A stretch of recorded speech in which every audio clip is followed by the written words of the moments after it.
Friends, Father Frank Pavone here, National Director of Priests for Life, bringing you my daily diary segment. Now, this one covers Tuesday, March 8th of 2022 through Sunday, March 13th. I was basically traveling during these days at the National Religious Broadcasters Convention in Nashville. And let me go through day by day. So Tuesday, I started with early work here at my desk and meetings with the administrative staff. I usually have a 7:45 meeting. The staff here in the Florida office, 8:30 meeting. And then I had various staff people to meet with between 9 and 10:15 when I was being picked up for the airport. So I had those various meetings with different departments, giving approvals to certain tasks and checking on the progress of others, meeting with our executive director, our social media director, our travel coordinator, approving upcoming trips. So full nonstop meetings and conversations prior to getting picked up at 10:15 for the airport, in the car, having phone calls with some off-location staff, with our Washington, D.C. Staff, for example. And got to the airport, got on my plane, and usually what I do at the airport, I have my laptop, of course, and continuing the work in communication with the staff as I wait for the plane, and then on the plane, always using the airplane's Wi-Fi, continuing email communications, approvals of letters that have to go out, and things like that. Landed there in Nashville and went right to the location of the conference, which is the Gaylord Opryland Hotel. Many of you may be familiar with that.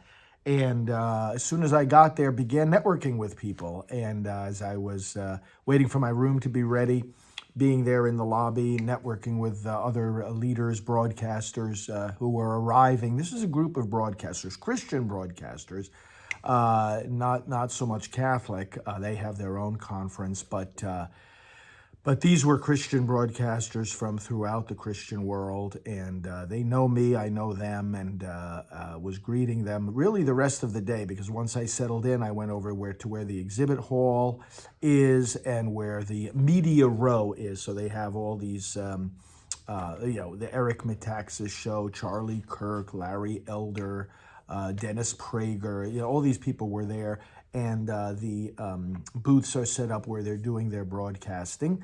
And I was greeting them and the other people who were present, and that continued to take place that into that evening. Now in the evening, I went to a special reception.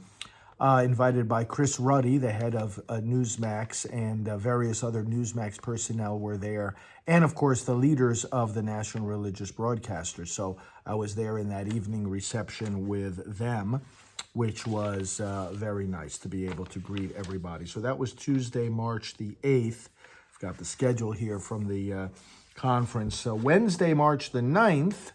So I got up early there at the hotel, and right away went down for breakfast. And no sooner did it's about 6:15, 6:30. No sooner did I get my breakfast there at the one of the vendors at the hotel, then I was approached by people there attending the conference who knew me and wanted to have conversation over breakfast. And that started the same pattern nonstop throughout the whole day, circulating in the hallways, in the exhibit areas, in the media row, just constantly talking with, meeting people that are connected with this conference. Now, every once in a while, I would go back to my room to check into with the office, check in on certain let's see, I have some notes here on this too. Certain questions that had to be answered and emails that had to be responded to, but not for a long time, just 10 minutes to make sure that things weren't getting delayed because of my absence, and otherwise was networking at the conference. So that was Wednesday. Now on Thursday,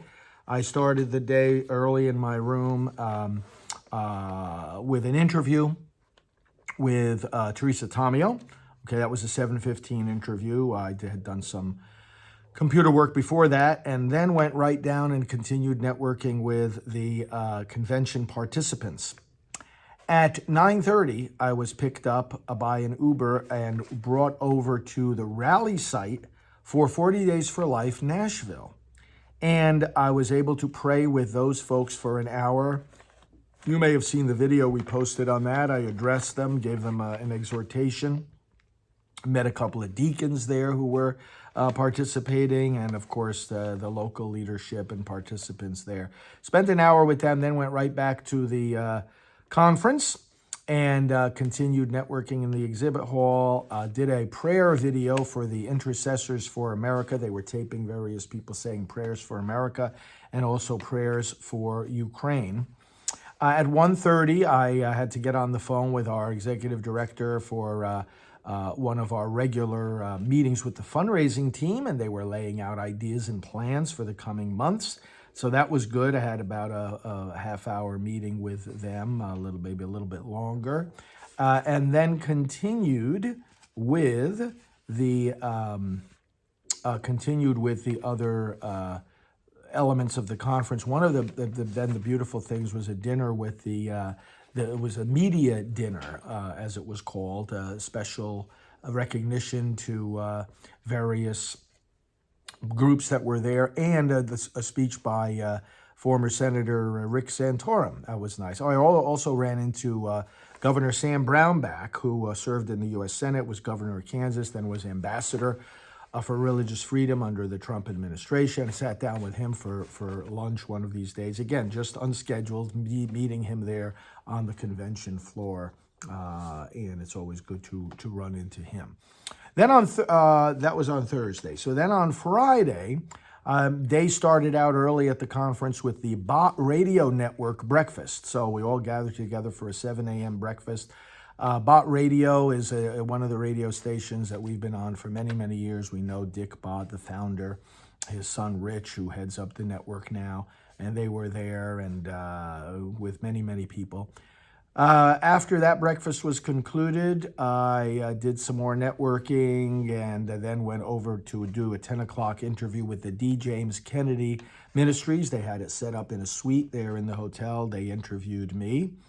And then after that, after a little more networking on the convention floor, I was supposed to fly out, but then an odyssey began of flight delays and so forth. It had snowed the night before in Nashville. The ground was white. And I found out my flight was canceled. I was supposed to go from Nashville back to Orlando, but the flight was canceled. So I rescheduled flights. The only available ones were for the next morning. So the rest of that day, what I did was I was working in my room, interacting with the staff, getting phone calls and emails done.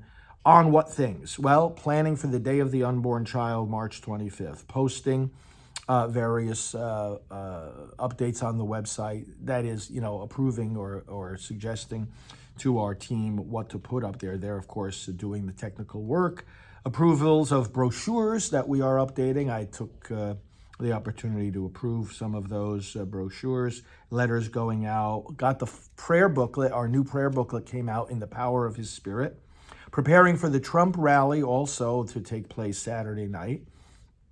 And scheduling interviews, scheduling op-eds.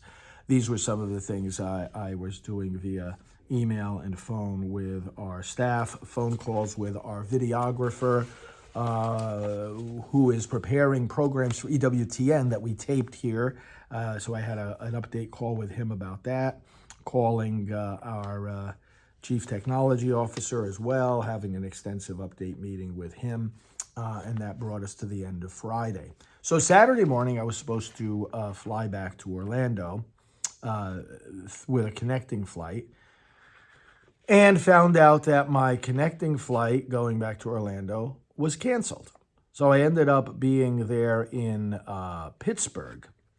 And meanwhile, on the planes and in the airport, working on things like approving the newsletter, the next newsletter, responding to leaders who had some concerns about a recent conference, not giving enough attention to pro-life. So I was interacting with them and assuring them that the leaders of that conference were in fact very pro-life, and dealing with kind of these kinds of discussions and disputes sometimes. Wrote the next letter for our top tier donors, preparing for our election volunteer call this coming week, and also planning for some 40 Days for Life vigils that I'll intersect with. Now, in the midst of this, we're trying to get me back to Orlando, so we scheduled some additional flights. I had to fly actually up to New York, and then I was scheduled for a connecting flight finally to get me back at night to Orlando, but then that flight was canceled, so I had to stay in New York overnight. That was the third flight in a row that was canceled. And then Sunday morning, working from the airport for a while, and then finally was able to fly back to Orlando. But in the meanwhile, I wrote a statement for a joint statement that various pro-life groups will be sending out that we agreed on when we were here for our leadership summit. I prepared spots for taping this week for liturgical homily hints that we have online, and also for spots called Pro-Life Minute that you may have seen already posted. I was communicating in regard with our Rachel's Vineyard team in regard to some of our Rachel's Vineyard sites, and was also preparing for some presentations that will be made at the 115 Forum coming up, the leadership meeting that we coordinate. Next meeting is in April. Got here finally back to the office and was very happy to settle in. Lots of settling in from the trip and catching up on the work that is sitting here at my desk, and following up with leaders that I met at the recent conference, and having phone calls with our administrative team right up until 10 o'clock at night. These phone calls, these interactions, these email things. And also I watched the President Trump rally that I had missed Saturday night because of all the travel chaos. So as I was having dinner here in the office myself, I watched the Trump rally, which was great, the one from South Carolina. So those were my days from Tuesday, March the 8th through Sunday, March the 13th, 2022.